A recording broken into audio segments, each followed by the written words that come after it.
محرم و صفر است که اسلام را نگه داشته است.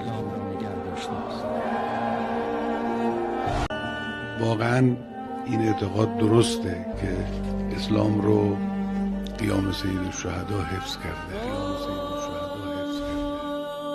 باید ما محرم و صفر را زنده نگه داریم به ذکر مصائب اهل بیت علیهم السلام، که با ذکر مصائب اهل بیت علیهم السلام زنده مونده است این مذهب تا حالا با همون وضع سنتی.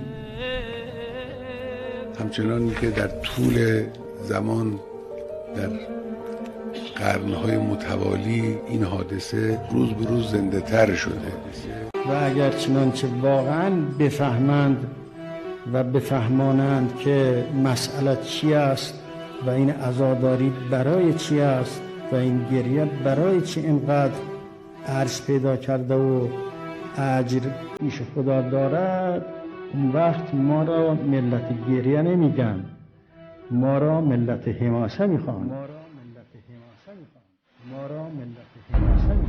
ما ملت شهادتی، ما ملت امام حسینی.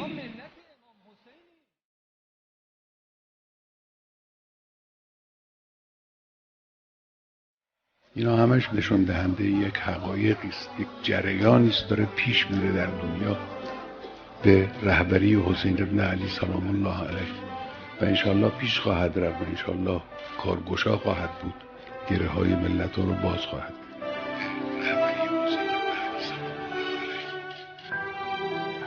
امروز این حادثه از 100 سال پیش خیلی گرمتر، گیراتر، پرشورتر و گسترده تر این مراسم داره انجام میگیره.